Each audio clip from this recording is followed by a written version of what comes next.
doing tonight? Glad y'all are here. Want to welcome y'all back. Y'all could be doing anything on Tuesday night, yet you choose to be here, and we're thankful for that. If y'all don't have a Bible, there are Bibles in the back. Sly's holding a couple. If you don't have a Bible, they're free. It's a great gift. Who doesn't want a Bible? So tonight we're going to continue our series with Heavy is the Head. And in case you haven't been here before, and you're like, what is this series? What are you talking about? We've been going through the book of Samuel, and I know that there's 1 Samuel and 2 Samuel, but it was actually one big book, and when they translated it to Greek, it kind of got a little too big, and so they're like, we got to make this 2 books. So they made it 2 books. So that's how we ended up with 2 Samuels, but it's just one book. And so, it starts off with Samuel being called in the ministry. He was the first person to ever become a priest, to become a prophet, and a judge all at the same time. And God, the people of Israel came up to Samuel and were like, hey, dude, we want a king. And he was like, I think that's a bad idea. And so he was like, all right, but I'll go talk to God about it. And he's like, God, they say they want a king. What do you think? And God's like, yeah, that's a bad idea, but I'm going to give them a king to show them how bad of an idea it actually is. And so Samuel goes and anoints Saul as the first king of Israel. And it turns out Saul was a pretty bad king. He's kept messing up. He was a passive king, and it was just one wrong thing after another. And so then that's when God came to Samuel, and he was like, hey, man, I've got another dude you're going to make king. And Samuel was like, what are you talking about? We already have a king. He was like, no.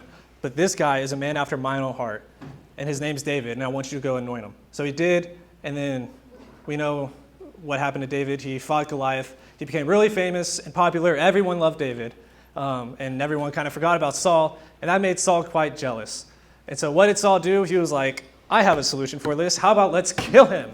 And so they kind of played a game of cat and mouse where Saul tried to kill David on several occasions. David would run away, and that just kept happening over and over again until Saul finally died. And then last week we talked about Saul dying, and then David finally becomes king. This is what he's been waiting for. He became king of just part of Israel. He became part of the southern part, which is called Judah. And then one of Saul's sons was anointed king of the northern part of Israel. And they kind of had like a civil war, and then it was like, my kingdom. He's like, no, it's my kingdom. And then ultimately David won. And so that drops us off right at 2 Samuel 5, which really, honestly, the only thing that happens in that chapter is David becomes king of all of Israel instead of just one part of Israel. And so where we're going to camp out for most of tonight is in 2 Samuel 6.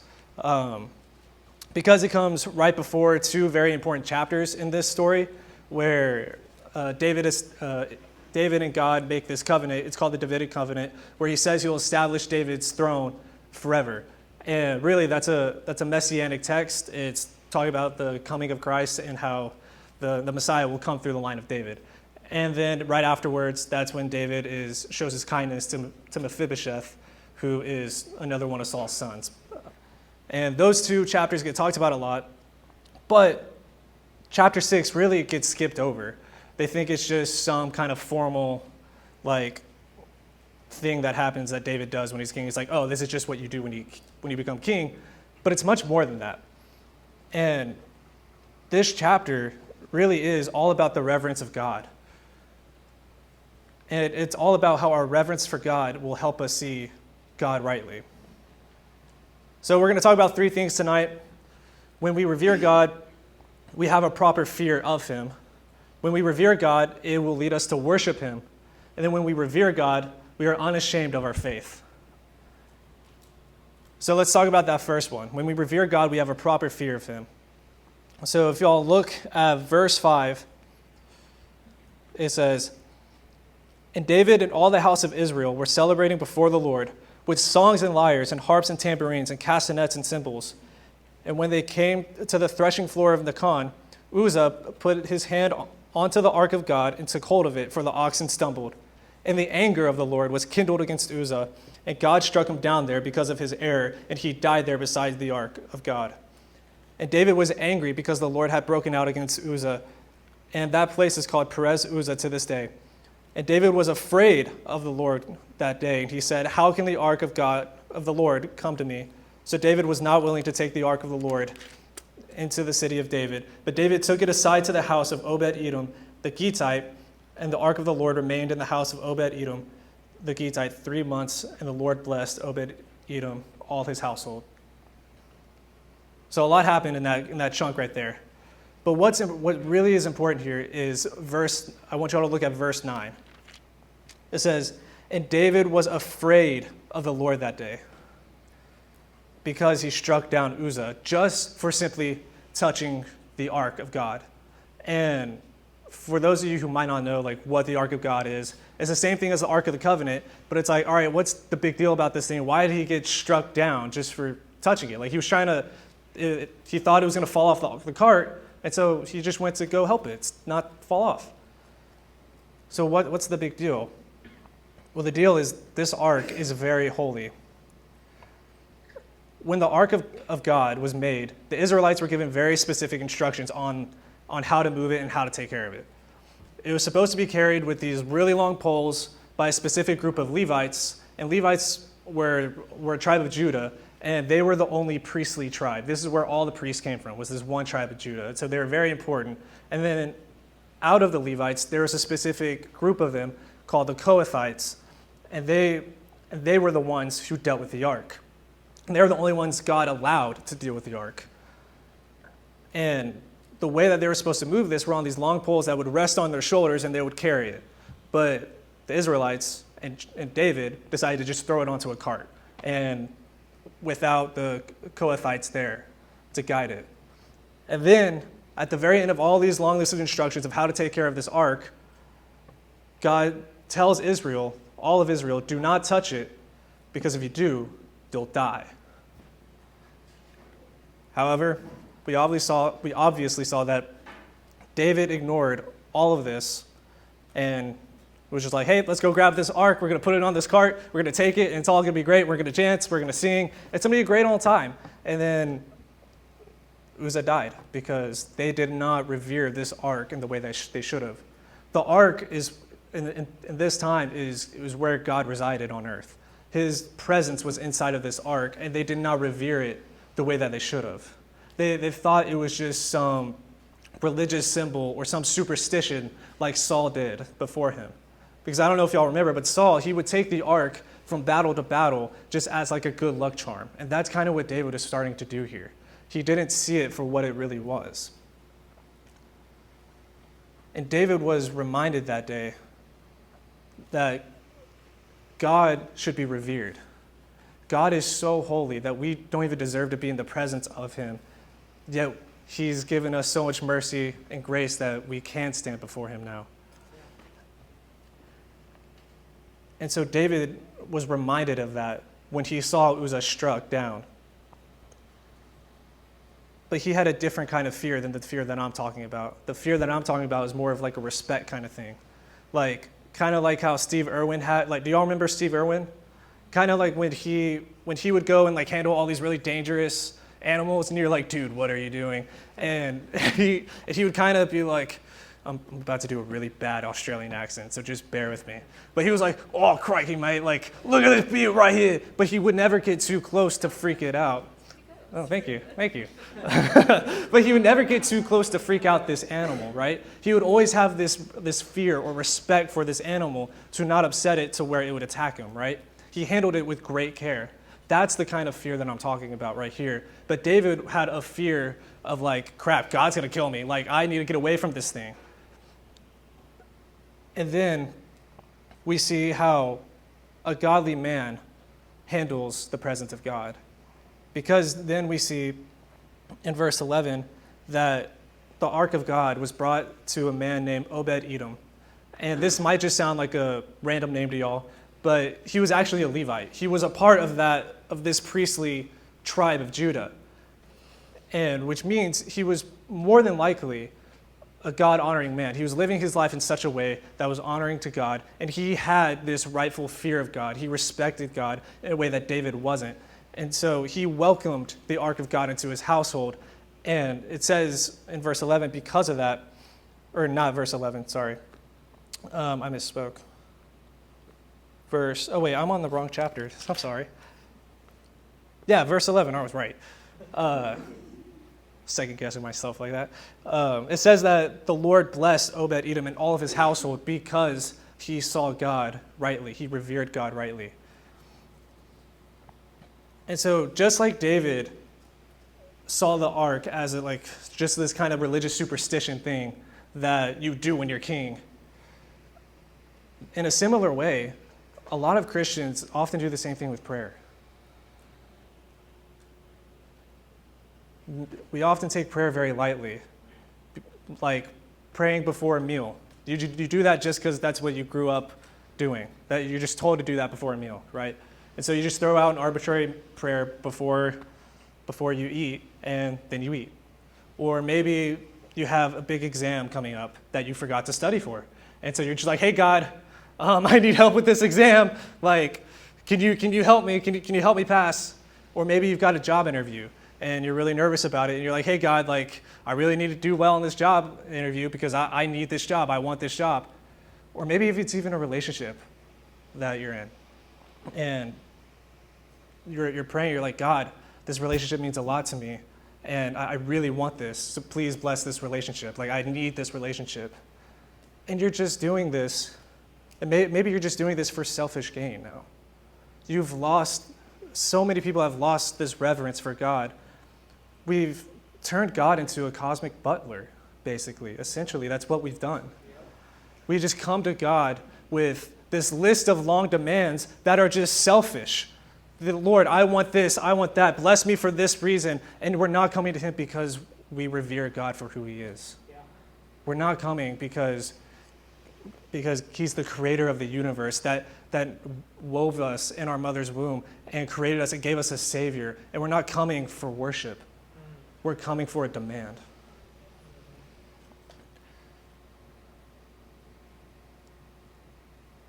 And so I would challenge y'all to think about, in y'all's prayers, how are y'all viewing God? Do you have a fear for him where you respect him and you give him the credit that he's due? Or are you just coming with a list of demands? And when you start to fear him like this, you'll see that you'll begin to want to worship him, because you will give him the credit that he deserves. And then, thankfully, later on in chapter 6, we're about to read it. Actually, we'll just read it right now. So starting in verse 12, it says, "And it was told King David, the Lord has blessed the household of Obed-Edom and all that belongs to him because of the ark of God.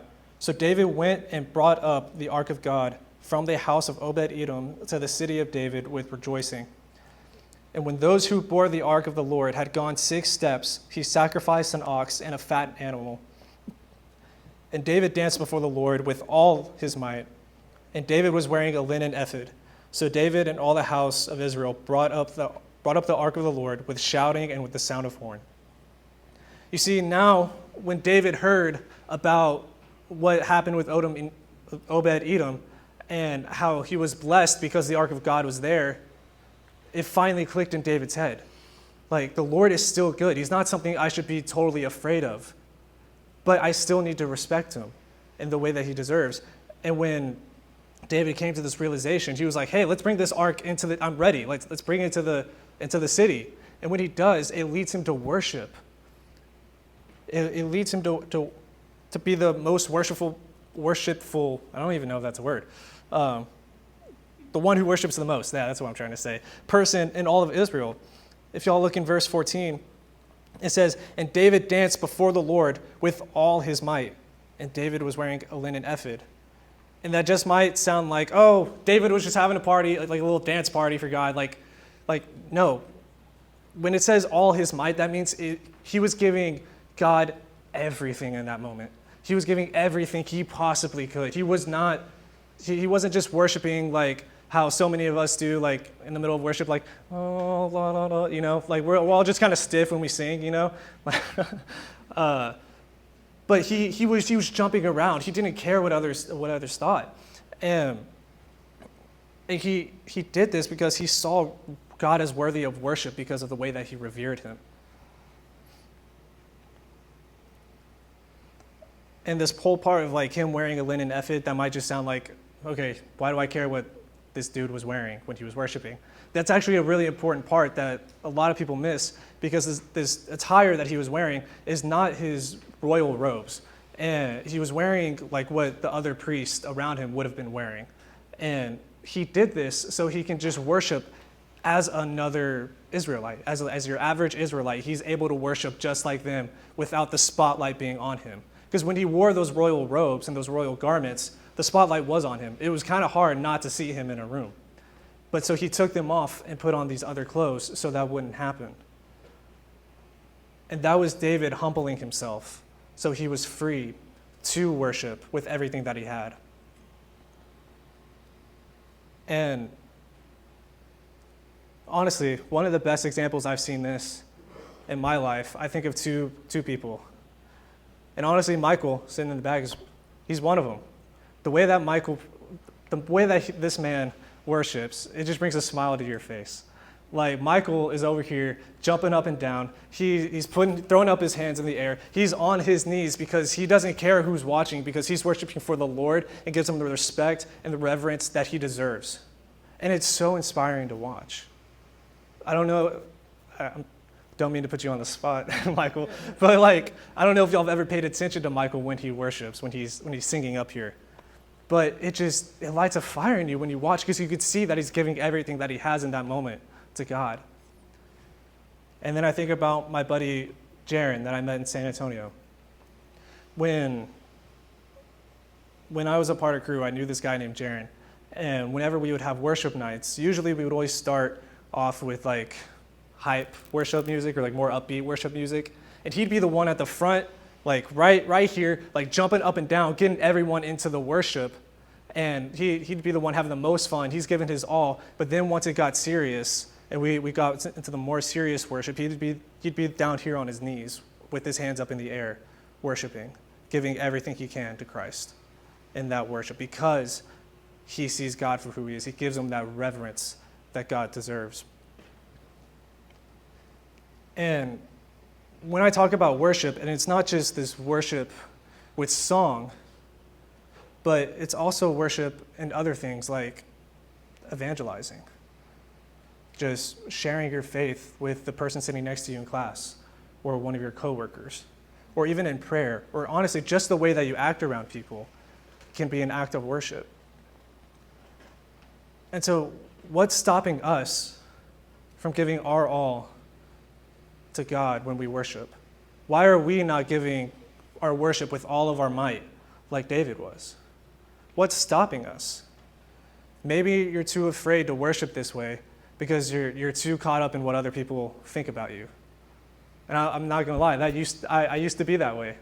And it took me moving to San Antonio to realize, like, who cares what other people think? I'm worshiping the God of the universe. And that's the only thing that matters. The only thing that matters is how he's viewing me in this moment and not how other people are viewing me.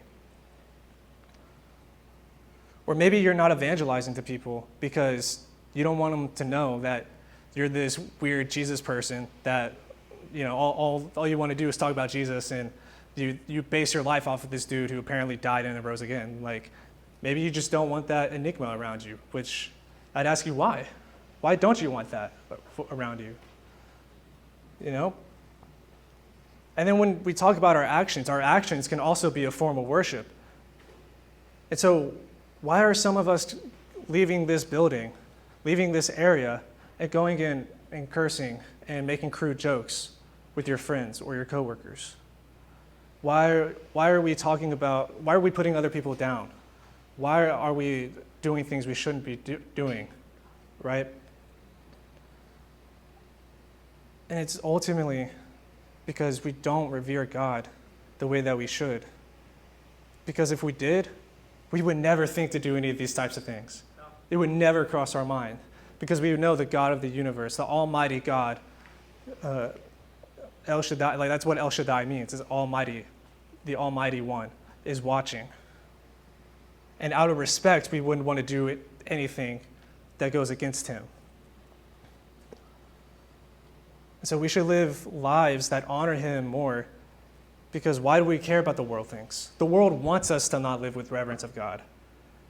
And so why do we care so much? Because we're giving the world exactly what it wants when we don't give God reverence. And so a question I want to ask y'all, for y'all to think, is how different would your life look right now if you always lived in reverence of God? 24/7, every decision that you made. How different would your life look? And I'd be willing to bet for the majority of us, I think it would look pretty different. And honestly, my life is a great example of that. When I was in junior high, and even honestly the early parts of high school, I would have said I was Christian, but my life honestly did not reflect it. I just kind of went through the motions of my faith, and I kind of became numb to it. I acted like all my friends did. I would curse like a sailor. I made crude jokes. I gossiped, and all that other stuff that comes with being in junior high and early parts of high school. But it wasn't until I saw God for who he really is, the one true almighty God, worthy of worship, that I began to revere him and take my faith seriously. I wore my faith on my sleeves, becoming unashamed of the gospel, and people noticed. People started asking me questions like, dude, what happened to you? Like, why aren't you messing with this person anymore? Why won't you gossip with me anymore? Or I even got made fun of for it. They'd start calling me the perfect little Jesus boy. And that used to really get under my skin, because I'm like, I'm not. Like, and that used to get under my skin. But then, after they would make fun of me, they'd start bringing questions. Questions about Christianity, questions about faith, questions about the Bible. And that really challenged me to grow in my faith. I'd have to go home and actually open the Bible and read and do some research to be able to bring back answers the next day. But all of that happened was because I started to become unashamed of my faith. And so when we revere God, we're also unashamed of our faith. So if you skip down a few verses to verse 20 and 21, actually through 22, it says, "And David returned to bless his household. But Michal, the daughter of Saul, came out to meet David and said, 'How the king of Israel honored himself today, uncovering himself today before the eyes of his servants, female servants, as one of the vulgar fellows shamelessly uncovers himself.' And David said to Michal, 'It was before the Lord who chose me above your father and above all his house, to appoint me as prince over Israel, the people of the Lord, and I will celebrate before the Lord. I will make myself yet more contemptible than this, and I will be abased in your eyes. But by the female servants of whom you have spoken, by them I shall be held in honor.'" And so at first glance, this just kind of looks like a quarrel between David and one of his wives. But it's much more than that. Michal was obviously pretty upset with the way that David was worshiping, because like I talked about earlier, David was unashamed of the way that he worshiped. He was giving his all. He was wearing clothes that a king should not be wearing, which at the time was like a really big deal. It'd be like if our president, right, was strolling down like the street in like his pajamas or something, right? Like that'd be like insane, right? You'd be like, what is he thinking, right? Do you think something's wrong with him? You think like, man, we should put this guy in a mental hospital because he's just out here.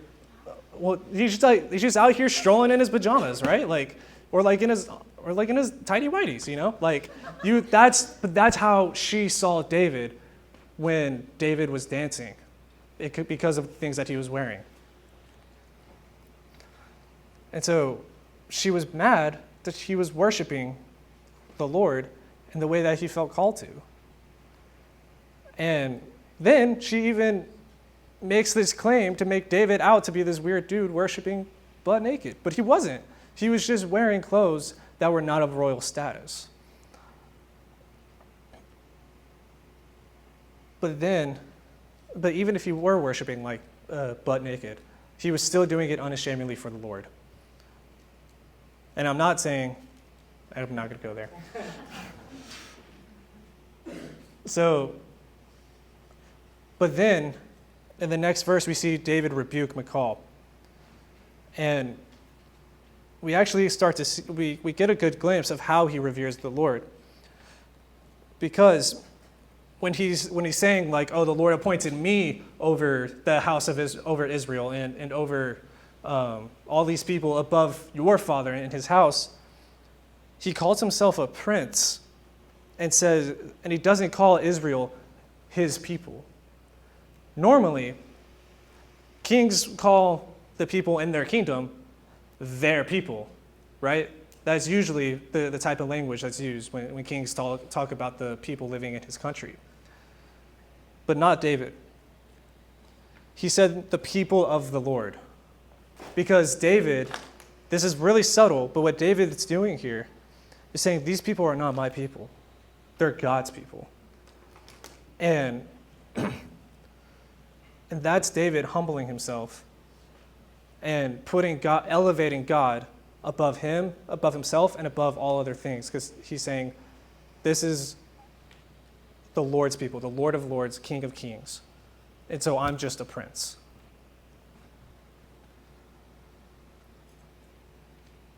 And I find this really interesting because I honestly do think the only way you could get a king and a really powerful king to come to this conclusion where he wouldn't even call himself king, he calls himself a prince, is because of the way that he viewed God, is because of his reverence for God.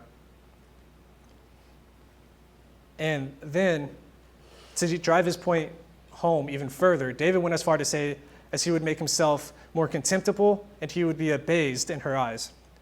I don't know about y'all, but when I read those two words, contemptible and abased, I was like, I have no idea what these words mean. I've never heard these words in my life, and I need to Google these. So I did. And contemptible means, it means to be worthy of being scorned or despised. And abased means to be made lower, like to be given a lower rank or to be taken down. So what David is really saying here is that if it's all for God, if he's so unashamed for his worship of God that he would make himself more despised by his own wife and he would have her view him less as this low life nobody if it's for the worship of the Lord, because he didn't care even his wife, his first wife, thought, because he viewed God that much higher. And he was unashamed because he knew who God was. He knew God was worthy of worship, and not just worship, but unashamed worship, where he gives his all. And he was truly unashamed to worship. And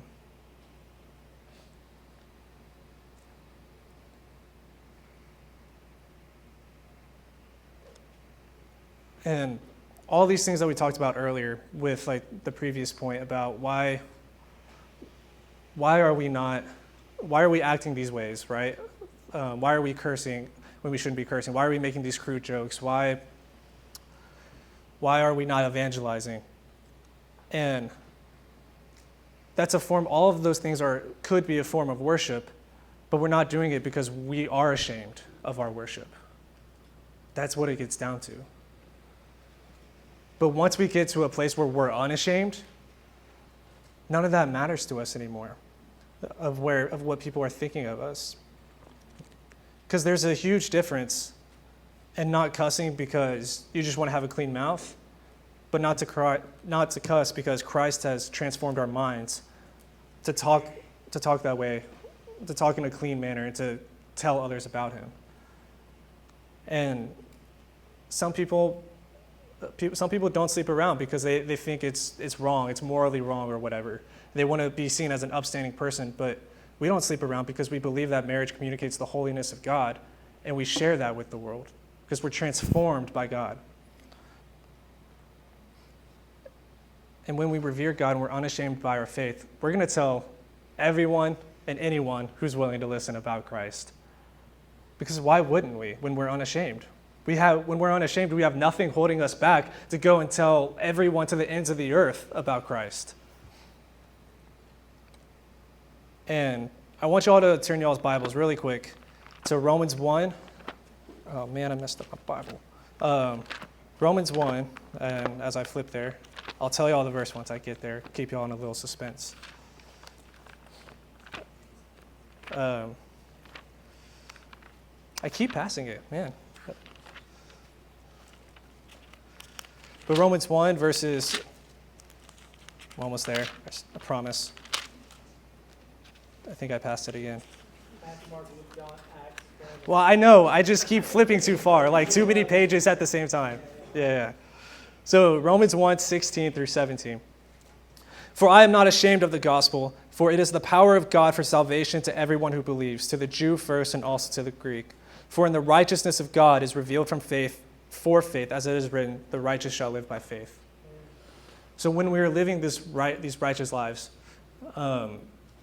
we're able to do this because of our unashamedness, because there's no longer anything holding us back because of the way that we see God. And once we finally reach this point of where we're totally unashamed, we have this sense of urgency that the church as a whole is so desperately missing to share the gospel with as many people as we can. And that's really ultimately what a reverence for God leads us to do. It leads us to share the gospel of Christ, to share this message of hope that a world thrown into darkness so desperately needs. And we're the ones with this message, so we're the ones with the burden who has to go out and share it. So why aren't we? What's stopping you? And I'd be willing to bet most of the reasons why we're not doing this is because we don't see God rightly. We don't give him the reverence that he deserves. And when we do, it gives us the confidence that we need to go and share with anyone without a care in the world with what other people think. So to wrap things up for tonight, when we revere God, we properly fear him, which will lead us to worship him, which ultimately allows us to be unashamed by our faith. And so now, maybe some of you here may need to go and wrestle with God and give him the reverence that he deserves. And let that reverence shape you, shape who you are, and shape the way that you act. And so God, we just thank you for this day that you've given us. God, I just pray that you would help us have a reverence for you, God, a new reverence that some of us might not have had, Lord, a newfound reverence. And I pray that it would change us, God, Lord, and I pray that it would just radically change us to the point where our classmates or our coworkers are coming up to us and asking us, like, what's different about us, so that we can share with them what you've done in our lives, so we can share to them the good news of the gospel, Lord. God, we love you and we thank you. In your son's name, amen.